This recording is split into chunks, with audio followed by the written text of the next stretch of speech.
네, 안녕하세요. 에듀라이크 플러스 학습 설계사 김윤기입니다. 이번 시간에는 보조공학사 그리고 사사 자격증, 올해 그리고 작년부터 해서 가장 핫했던 자격증들인데요. 이 자격증들에서 한 번 더 짚어드리는 시간을 가져보려고 합니다. 먼저 보조공학사부터 이제 시작을 할 텐데요. 보조공학사는 저희가 예전에 이한빈 학습 설계사님이 이제 국시원 자격증 소개해드릴 때 잠깐 짤막하게 소개해드렸던 자격증이긴 하거든요. 이 자격증은 어떤 자격증인지 설명 부탁드립니다. 일단 보조공학사라고 하면은 그냥 간략하게 말씀을 드려서 고령자 혹은 몸이 불편하신 분들이 일상생활 혹은 직업활동을 할 때 필요한 보조기기를 제작, 운영하는 그런 자격증이라고 보시면 됩니다.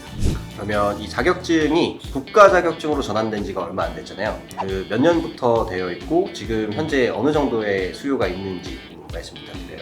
일단 그 보조공학사 자격증이 19년도 이전까지는 민간 자격증으로 운영이 되다가 19년도 이후부터 이제 국가 자격증으로 전환이 되었고 가장 최근자 25년도 7회차 시험에서는 응시자 수가 대략 430명 정도가 응시를 할 만큼 전망은 계속해서 좋아지고 있는 자격증이라고 말씀드릴 수 있습니다. 이게 7회차를 봤는데 이제 여전히 자격증 취득자가 전국에 한 2,000여 명 정도밖에 없는 상황이거든요. 그런데 저희가 이 자격증들을 처음에 소개시켜 드릴 때도 말씀드렸던 내용이지만 우리나라 사회가 초고령화 사회로 넘어가고 있는 시점이고 또 이제 장애인 등록자 수만 해도 200만 명이 넘어가는 시점에 이 많은 수요를 담당할 수 있는 전문가가 2,000명밖에 없다는 것은 이 자격증에 대한 전망이 좋다라는 것밖에는 드릴 말씀이 없는 것 같아요. 그만큼 핫한 자격증인데 최근에 또 가장 좋아진 게 이게 국가 자격증으로 전환된 지 얼마 안 되었기 때문에 어떻게 보면 인강이라고 할까요? 그 공부할 수 있는 자료나 이런 것들이 좀 한정적이었는데 최근에는 여러 곳에서 이제 인터넷 강의라든지 아니면 강좌들을 좀 많이 개설을 하고 있거든요. 관련해서 어떤 준비들을 할 수가 있고 또 이 시험을 준비하려면 어느 정도의 기간이 필요하고 전체적으로 좀 설명을 좀 부탁드릴게요. 일단 먼저 응시 자격에 대해서 설명을 드려야 될 것 같네요. 응시 자격 같은 경우에는 학력 조건은 따로 없습니다. 학력 조건은 없고 기초 분야랑 응용 실기 두 개 분야의 각 분야별 3과목 이상씩 이수를 해서 10과목을 이수를 하면 응시 자격이 갖춰지고요. 시험 일정을 말씀을 드리면 올해 기준 9월 24일부터 10월 1일까지 원서 접수가 이뤄지고 시험은 내년인 26년 2월에 진행이 되고 있습니다. 그래서 이 시험을 합격하시면 자격증 발급이 가능하시고요. 그리고 앞에서 말씀하신 것처럼 보조공학사 자격증에 대한 인강이라던가 준비를 할 수 있는 자료들이 현실적으로 많지가 않습니다. 왜냐하면 그동안은 계속 민간 자격으로 운영이 되던 자격증이다가 최근 들어서 한 7년, 6년밖에 되지 않은 기간 동안 이제 취득하신 수도 이제 2,000명밖에 안 된다고 하셔가지고 자료가 넉넉치 않은 게 사실이지만 최근 들어서 이제 보조공학사에 대한 인강이라던가 교재 같은 것들이 많이 활성화가 되고 있는 상황이라서 과거와 비교를 했을 때는 현재 지금 상황에서 준비를 하는 게 아무래도 가장 가능성이 높지 않을까라는 생각을 좀 전해드리고 싶습니다. 그리고 저희 에듀라이크에서는 이제 합격자분들의 학습 노트나 수기 이런 것들도 받아가지고 제공해드리고 있는데 거기에 더해서 최근에 뭐 출시되어 있는 강좌나 이런 것들까지 다 같이 보시면 사실 합격하는 데는 문제가 없으실 거라는 생각도 들어요. 특히나 이제 합격률이 굉장히 높잖아요. 몇 퍼센트 정도 되죠? 이번 7회차 같은 경우에는 431명이 응시를 하셔서 85.8%의 합격률을 보였습니다. 평균적으로 봐도 지금 굉장히 높은 수치거든요. 국가 자격증 중에서 80%가 넘는 합격률을 가진 자격증은 아마 보조공학사밖에 없을 겁니다. 네, 그래서 지금 이거 준비하는 기간 같은 경우에는 아까 말씀하셨던 기초 분야 그리고 응용 실기 분야로 각 3과목씩 포함해서 총 10과목을 이수해야 하는데 그러면 이 10과목을 이수하는 것은 또 어떻게 준비를 할 수 있는지 그리고 기간은 어느 정도 잡아야 되는지도 알려주실 수 있어요? 기본적으로 준비할 수 있는 거 관련 전공의 대학교를 진학하는 방법이 있을 수 있습니다. 작업치료학과가 가장 대표적이긴 한데 대학교를 진학을 하면 일단 최소 2년 혹은 4년이라는 기간 동안 학교를 재학해야 됩니다. 하지만 이 자격증을 좀 최단기로 준비를 하고 싶다라고 하신다면 학점은행제 제도를 통해 활용을 하는 방법을 추천드리고 싶은데요. 학점은행제 제도는 이제 한 학기에 최대 이수할 수 있는 제한이 있죠. 그게 이제 8과목이기 때문에 학점은행제로 준비를 한다면 총 2학기라는 기간으로 마칠 수가 있고 그 2학기로 준비를 하시면 실질적으로 수업을 듣는 기간은 30주 정도 만에 응시 자격을 충족할 수 있다고 말씀드릴 수 있습니다. 네. 그래서 지금 당장에 시작하시는 분들 같은 경우에 한 과목도 이수가 안 되어 있다라고 한다면 이제 2개 학기에서 내년까지 이제 준비를 하셔야, 내년 시험으로 내년에 원서 접수를 하고 내후년 시험에 응시를 하셔야 되는 거고요. 그다음에 뭐 말씀하셨던 대로 뭐 작업치료학과라든지 아니면 뭐 간호학과라든지 뭐 되게 관련되어 있는 학과들을 나오셨다. 혹은 저희가 특히나 국민 자격증으로 소개시켜드렸던 그 사회복지사 과정 있잖아요. 사회복지사 과정을 이수했던 분들이라고 한다면 최소 한 과목 혹은 2과목, 3과목까지도 이수한 과목들이 있을 거거든요. 그분들의 경우에는 준비하실 때 단 한 학기 4개월이면 준비가 가능하기 때문에 9월 24일부터죠. 9월 24일부터 원서 접수하고 내년 2월 시험 응시가 가능하다라고 말씀드릴 수 있겠습니다.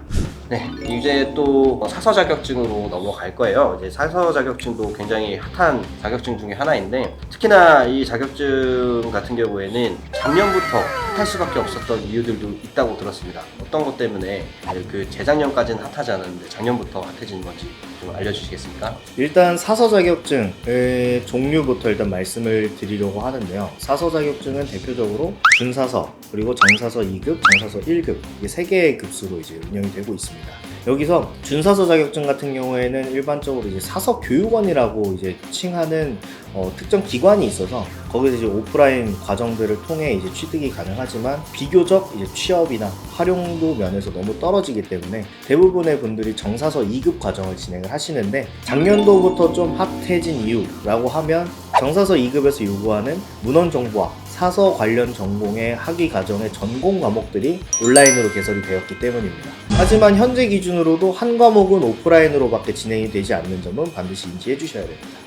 그러면 만약에 학력별로 봤을 때 내가 전문대를 졸업한 상황이다, 혹은 내가 고졸이다, 혹은 내가 4년제를 졸업했다, 이렇게 총 3개 정도로 분류할 수 있을 것 같은데, 이 각각의 학력별로 해서 이제 문헌정보학을 학위를 취득한다라고 하면 어느 정도 기간을 잡아야 되는지 설명 부탁드립니다. 일단 가장 먼저 고졸이신 분들, 대학을 진학하지 않으신 분들 기준에서 설명을 드리면 이거는 계속해서 언급하는 주제인 학점은행제 제도 기준으로 설명을 드릴 건데요. 학점은행제를 통해 학사학위를 취득하기 위해서는 전공 60학점, 교양 30학점을 이수하면서 총 140학점을 이수를 할 경우에 학위가 수여가 됩니다. 보통 이제 학점은행제는 한 학기 그리고 연간에 최대 이수할 수 있는 학점 제한이 있기 때문에 아무리 최단기로 준비를 하더라도 이제 총 7학기의 기간이 소요가 되는데, 하지만 여기서 이제 학점은행제는 학점원이라고 하죠. 이제 수업 외적으로 자격증 혹은 독학사 시험, 뭐 시간제 수업, 뭐 국가무형문화재 뭐 등등등이 있는데, 이런 것들을 병행을 해서 학점을 추가로 수업 외에 추가로 더 이수를 하게 된다면 기간을 단축할 수 있고,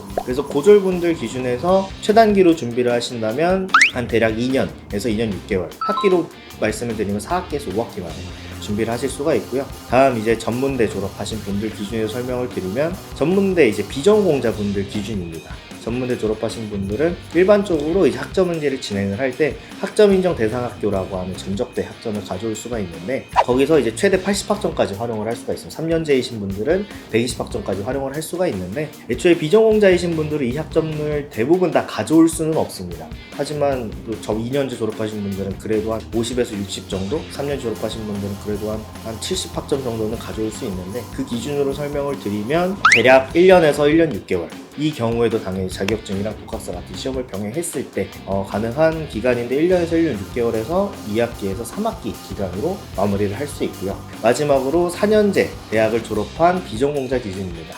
이 기준에서 말씀을 드리면 학점은행제는 학사 학위를 취득하는 국가제도이기 때문에 학사 학위가 있으신 분들에 한해서 준비할 수 있는 과정이 있는데요. 그건 이제 타전공 제도라고 해서 이미 학사를 보유한 상황에서 다른 전공의 학위를, 쉽게 얘기해서 복수 전공의 학위를 취득하기 위해서 전공으로 48학점만 이수를 해주시면 이제 학위가 따로 또 추가로 나오는 그런 과정이 있습니다. 그래서 비전공자의 4년제 대학을 졸업하신 분들이 문헌정보학 전공의 학사를 취득하는데 소요되는 기간은 딱 1년. 1년이라고 칭하는 거는 저희 그 행정 절차라는 기간이 있기 때문에 1년이라고 말씀드렸지만 학기로는 2학기. 수업을 듣는 실질적인 기간은 30주 만에 마무리가 가능합니다. 그러면 이제 사서 자격증을 취득할 때에는 뭐 별도의 국가 시험이라든지 이런 거는 따로 필요가 없는 건가요? 네. 사서 자격증 같은 경우에는 뭐 별도의 시험 없이 학력 조건만 갖추면 발급이 가능합니다. 그러면 지금 당장에 준비를 한다라고 했을 때 4년제 대졸자분들 같은 경우에는 준비를 한다라고 하면은 내년 상반기까지 하고 바로 취득이 가능한 걸까요? 만약에 지금 촬영일 기준으로 해서 8월 초에 시작을 한다고 가정을 하면 첫 학기는 올해 11월 정도 마무리가 되실 거고 두 번째 학기는 11월 말에서 12월 초에 시작해서 내년 3월이면 수업은 마무리가 되실 수 있습니다. 하지만 여기서 유의해야 될 부분이라고 하면 첫 번째로 오프라인 한 과목이 있기 때문에 이 과목을 수강할 수 있는 이제 오프라인 기간의 학사 일정에 따라서 달라질 수도 있고요. 두 번째는 운이 좋게 바로 수업을 들어서 16과목을 모두 이수를 했다고 해도 저희 행정 절차라고 하는 학위 신청 기간이 12월, 6월 1년에 2번 진행이 되기 때문에 6월까지는 기다려 주셔야 됩니다. 방금 말씀드렸던 이제 오프라인 한 과목 같은 경우에는 아무래도 이제 올해 하반기에 이제 평가 인증이라고 그 훈련 기관들에서 국가평생교육진흥원의 과목 심사를 하는 게 있거든요. 그거에 통과를 하게 되면 빠르면 내년 2월 혹은 내년 3월 정도에 이제 개설이 될 겁니다. 그렇게 됐을 때는 오프라인 과목으로 나가서 듣는 게 아니라 똑같이 온라인으로 수업을 듣게 되시고요. 3월까지만 열리게 된다라고 하면 문제 없이 말씀하셨던 6월에 학위 신청하는데 진행이 가능할 겁니다. 네, 그러면 이제 지금 마지막으로 질문드리고 싶은 건 예전에 저희 사서 자격증 바로 봤었는데요. 그 사서 자격증 관련해서 여전히 많은 분들이 수요가 있고 굉장히 유튜브 보시고도 질문들을 많이 주셨던 내용이긴 해요. 취업이 정말로 되느냐, 이걸로 자격증이 발급이 돼서 이걸 가지고 진짜로 실제로 취업이 가능하냐, 이런 질문들을 좀 많이 주셨던 것 같아요. 어떤가요? 일단 사서직이라는 직업 자체가 솔직히 말씀드려서 인식 있게 좋지는 않습니다. 지금까지는 취업에 대해서 자격증이 있다고 해서 취업이 되는 게 아니다라는 실제 사서 현직이신 분들이 많이 말씀을 하시는데, 최근 정책적인 부분에 있어서 전국적으로 도서관의 수요도 계속해서 늘려가고 있고, 그리고 학교에서도 사서 교사를 의무 배치화를 지금 현재 시행 중이라고 하더라고요. 그래서 사서 자격증의 전망이라고 하면 앞으로 더 좋아질 전망을 보이고 있고, 그리고 자격증도 아까 말씀드렸듯이 준사서 자격증은 비교적 취업에 대해서 불리한 게 사실입니다. 그래서 정사서 2급 자격증을 바로 취득을 하신다라고 하면 취업적인 부분에 있어서는 저는 충분히 가능하다고 말씀드릴 수 있을 것 같습니다. 최근에 가장 핫하다고 말씀드렸던 자격이긴 한데요. 이게 어느 직군이든 똑같은 것 같습니다. 한번 쫙 몰려서 이게 TO, 그 다음에 이제 취업이나 이런 쪽으로 굉장히 자리가 좋다라고 한번 쫙 소문이 나면 한번 쫙 몰리거든요. 예전에 간호사도 그랬고, 그리고 또 최근에는 유보통합 때도 마찬가지였고, 그 전에 전문 상담교사 때도 마찬가지고, 저희 시즌별로 이제 돌아가는 것들이 있는데, 제 생각에는 이것도 지금 바로 준비를 하지 않으시면은 미리 준비하신 분들이 선점을 다 해서 자리가 없을 겁니다. 보통 이거 한번 핫해진 자격증들이 자격을 통해서 취업 자리가 나는 것들이 2년에서 2년 반 정도가 되거든요. 그렇다라고 하면 방금 얘기하신 대로 준비 기간 자체가 1년 정도라고 하면, 혹은 고졸 기준으로 2년 반이라고 하면 고졸분들도 지금 바로 시작해야 되는 단계가 아닌가라고 생각이 들고요. 그리고 또 이제 사서 준비하시는 분들에게 또 주의해야 되는 사항이나 전달해야 되는 사항이 있다라면 이제 말씀 부탁드리겠습니다.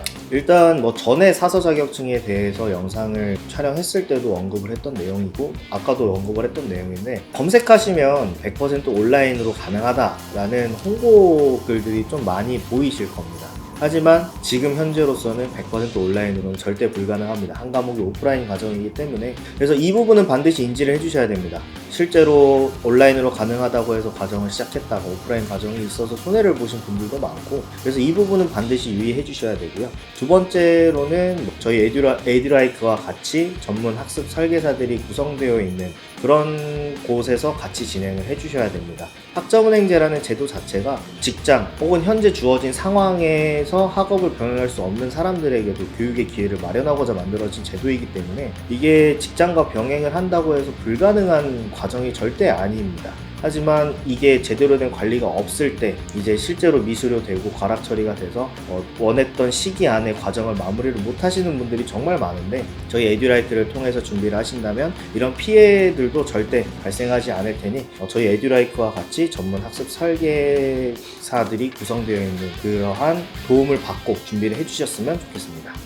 에듀라이크는 평생교육사부터 사회복지사, 기사, 산업기사, 한국어 교원, 교육교사, 여러 가지 국가자격증 취득자들로 이제 구성이 되어 있기 때문에, 궁금하신 내역이 있거나 혹은 진행하시는 데 있어서 좀 신뢰성을 얻고 싶다, 있는 곳에서 하고 싶다라는 분들은 저희한테 연락을 주시면 문제가 없으실 겁니다. 통해서 연락 주시면 되겠고요. 이상으로 2부 보조공학사와 타서 자격증에 대한 내용도 여기서 마치도록 하겠습니다. 다음 시간에도 또 유용한 정보로 인사드리도록 하겠습니다. 감사합니다.